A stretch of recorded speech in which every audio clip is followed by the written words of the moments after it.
Stopped in the car. Back here. It's probably the last thing you want to do is get back in the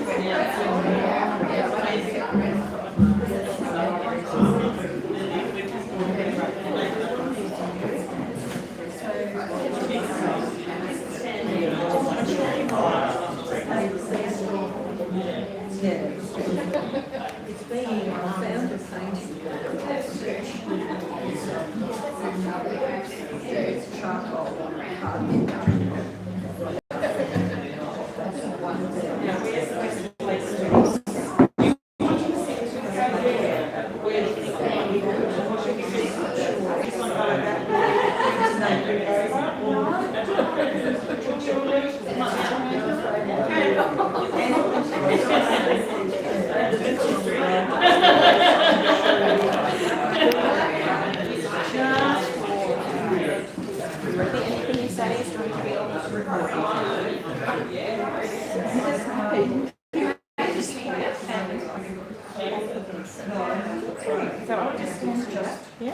When you're done, I'm going to unpin this from you and put it on me. Hopefully I'll remember. So you okay? Yes, yeah. So I'll pin this, I just got that. Okay. So you tell me when you want us to start. Sure, you can't open it all the time.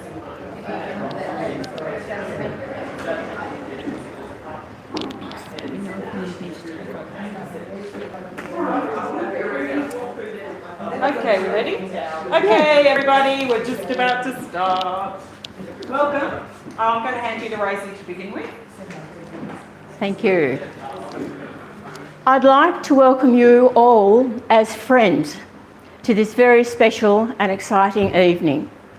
Thank you, Leanne, for giving me the honour of opening your exhibition. I feel it's a great privilege for me. Thank you. Yeah. This exhibition is entitled Into the Deep, to uncover, discover and recover. My name is Rosie Maddock, artist, spiritual teacher, shamanic healer and friend. When Leanne asked me to create a very different speech to open her exhibition, I thought this is an exciting and interesting challenge. So let's begin. I first met Leanne in 2001. I was founder and coordinator of the Australian Centre for Shamanic Studies and running shamanic drumming and spiritual circles. Leanne had already started drawing spirit guides for people and wanted to learn more. I wonder if this was the beginning of Into the Deep for her. Uncover, discover and recover. Leanne stayed with me studying for a while and I learned about art from her, which I don't think she realised, and the ease with which she appeared to work as an artist with spirit. We have always stayed in contact with each other and it's a lovely friendship. Yeah. Shamans working with spirit are all over the world in predominantly Indigenous cultures. Inuits, Celts, Siberia, Australian, Asian, North American, New Zealand, to name a few. A shaman is otherwise known as a healer or seer, or in different languages they have their own word, and has the ability to move or journey out of their bodies at will to gather information for guidance from the spirit world and return into their bodies with the information for an individual, community, tribe, etc., for healing, food, blessings and rituals. We work and journey to the beat of our drum. And for me, shamanism is about working from my heart with love. We've probably all seen books written by anthropologists where art is the focus with spiritual guidance, and this is still practiced. So back to Into the Deep. Sounds pretty scary, confronting, and also exciting. However, most of us have been there at some stage in our lives to uncover, discover and recover when we have taken a big step into the unknown.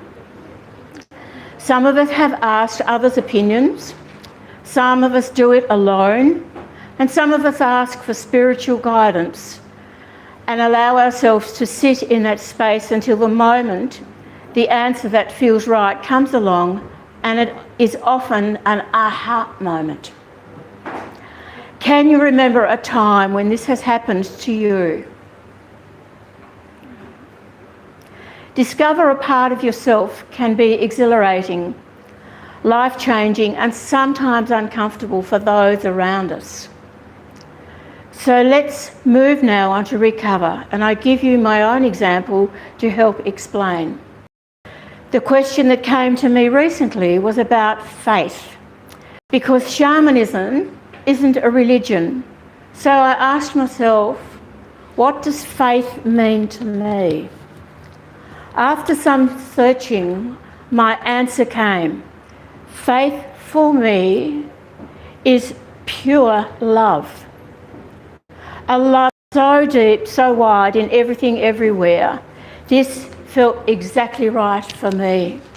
So what I'm asking you now is, if you've had a recovery moment, and just take a moment, how was that for you?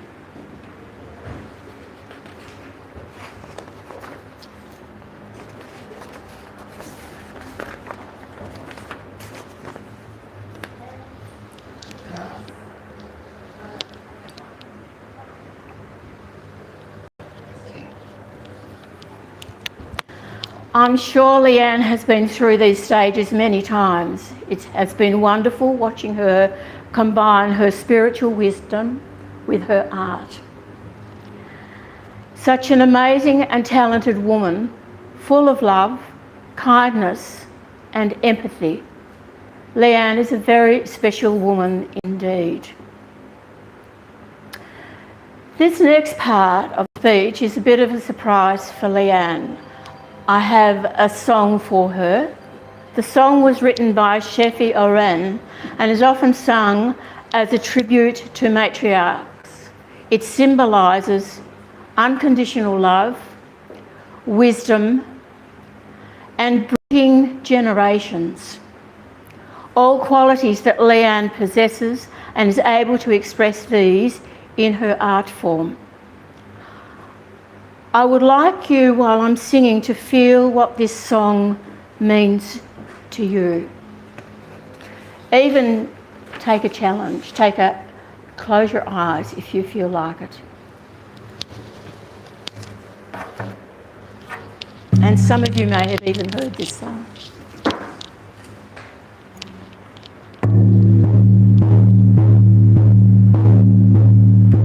I hear the voice of the grandmother's calling me. I hear the voice of my grandmother's song. She says, stand in your power, woman, stand in your power. Listen, listen, listen, listen. I hear the voice of the grandmother's calling me.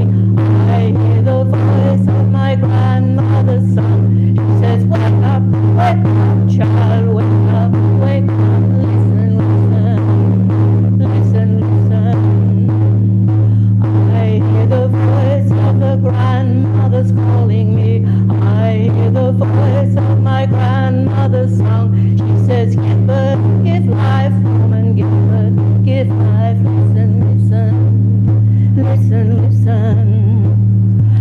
I hear the voice of my grandmother's calling me. I hear the voice of my grandmother's song. She says, teach them, be wise, woman, teach them, be wise. Listen, listen, listen, listen. I hear the voice of the grandmother's calling me. I hear the voice of my grandmother's song. She says, stand in your power, woman, stand in your power. Listen, listen, listen, listen, listen, listen, listen, listen.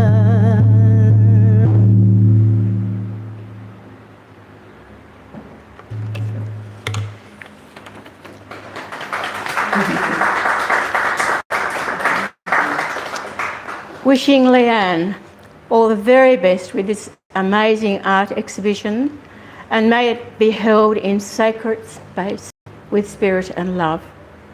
Friends, will you please welcome with love, Leanne. Thank you so much. It's lovely. God. Okay, forgive this.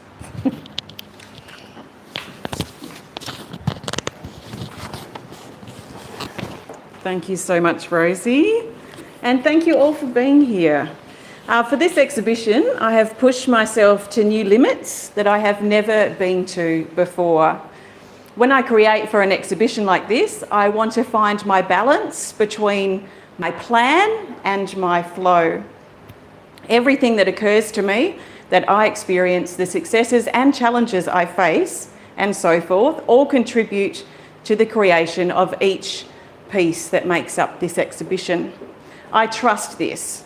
I trust in the creation of each and every piece, and then I trust in the gathering of those individual parts to make up the whole. This exhibition began with a painting and ended with one. These are like bookends, the start and the finish, the beginning and the end. We begin with this simple painting, Bleed, which is over here, that small one there. I wanted to explore my lifelong dramatic menstrual cycle, and in 2025 my cycle was, let's say, exceptional, and this prompted me into this painting. And there's some poetry with each one, but I'm going to read the poem that goes with this one. Sacred circle of life blood, pained figures, supporting figures, sacred bloody stones. Women together, generational, fertile, opportunity to create new life. Bleeding it out, releasing grandmothers, mothers and daughters. The gifted temporary cycle. Without it, there would be no human life. With it, if we are fortunate enough, we can continue to evolve. In this piece, I feel acceptance, support and release, but also the gift of menstruation and our ability to conceive, grow and give birth to another human if we're lucky enough to, and perhaps choose to. It is so special and so sacred. At the other end was my final creation for this exhibition, which is this piece, Ancient Sassafras at Russell Falls, Mount Field. I had a few more ideas for this exhibition, but once I finished this particular painting, I just knew that I was done. And this brought with it a sense of excitement and relief. So for this painting and the one prior, the one I did prior to this, which is the moon one, just in the middle of those three down there, with these two, I started using gold as an underpainting. So in most of in fact, probably all of my paintings, you might notice a shine of, or a flash of light that might, like a bright, this one's got red around the branches, for example. So for this one in the wolf moon, I started using gold in the areas that I wanted to pop out. So I didn't put gold everywhere, I just put it in the main part of this piece, which is behind the tree itself. So I just love this effect right now. I've done a few paintings since too with gold as an underpainting. So that Russell Falls, perched on the first rocky shelf when you look up to the top of the falls, is this ancient and gnarly sassafras. It feels otherworldly to me. I imagine what it has seen and who it has seen peering up at it for all of these years of its existence. The waterfall, although spectacular, is not the main focus in this particular painting. The waters are louder, thrilling and more dominant, almost demanding and commanding our attention. But the sassafras, it quietly grows and watches. I like this balance. It's a balance I like to try and achieve in my life, being bold and assertive when required, but being quiet, thoughtful and watchful as needed too. Every piece here had its moment in time with me as I created it. My heart is within them all. My left-handed group, which is just here, this funny little sort of abstract little section here, this was my left-handed group. So at the time I had a shoulder impingement in my right arm and I literally couldn't really do much more than that. So I had to create, because it was 2 weeks and I was like, no. So I went completely left-handed on that one, and I thought I'm just going to test the boundaries of the clay. So usually you score and slip are the rules of the clay, of working with clay. But with this one, no, I just pinched and joined just with my left hand. And I wondered if they'd turned out, and they did. So they turned out pretty amazing. So it was a fun and rewarding effort, and especially due to my limitations at the time. You might find they're probably the only real abstract things in here, which is based on the left hand. So the snake lady, which you'll see down this end over here, the snake lady is bold and dominant, an altar piece. As I prepared and started making her, she felt like hope. You might even see hope etched into her arm. Then a snake began to wrap up her body, and her arms turned into serpents, a symbol of transformation, stripping back the old and expired within us, but also confronting our fear. In this piece, the fear is not ignored. It is not the hidden elephant in the room, nor the change we know we need to make, but are too afraid to. This sculpture encourages us to look at it, acknowledge it, and figure out how to proceed as openly, honestly, and courageously as we can. Over here, and here, we have my message in the bottle sculptures. I love the lean and the character with these and the expression of each bottle. This was new to me. I'd never made bottles before. I made these ones first, and then these ones are sort of the ugly ones in the bottle sculptures. But yeah, I really love these ones especially. So one of the first ideas I had for this exhibition was creating a message in a bottle. Here there is a scroll featuring one of my poems, and you're welcome to pull it out and read it if you want, and you can just lay it out or re-scroll it back up. But from time to time since I was a teenager, I have written poetry to express myself and keep what I say, the energy moving. I know that my emotions want to be in motion, so to bottle them up can potentially be toxic to me. So through my art, music, expressing myself and my poetry, I can work through what I'm feeling and keep its energy moving, allowing me to stay in my flow and deal with things as they present themselves. So when I look around the room, my favourite piece would have to be this one over here, the funny looking tree, which I've called Redemption, just sitting right on top of this lovely lady over here. This is taken from a photo reference I took of the top of Mount Field. As you can see, I love Mount Field.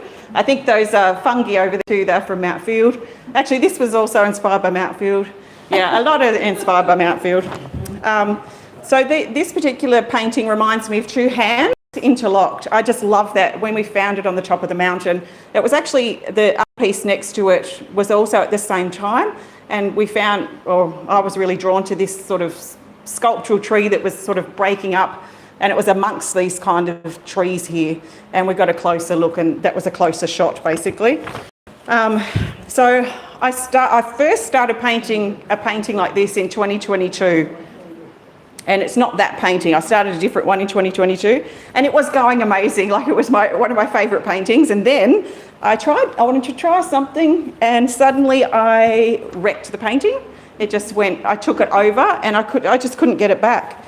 And it was the worst time I can remember overworking a painting or an artwork before, especially one I love so much. And I never forgot. And the impact, because I loved it so much and then wrecked it, was long lasting. Every painting I do now, I have the attitude of, if I like that part, I need to leave it. Don't touch it. And it's worked really well. So as I was creating for this exhibition, I reached a point where I wanted to try that particular artwork again that I wrecked before. So I don't typically repaint references that I've already done, but this was an exception. And this could be my redemption. And I love this one so much.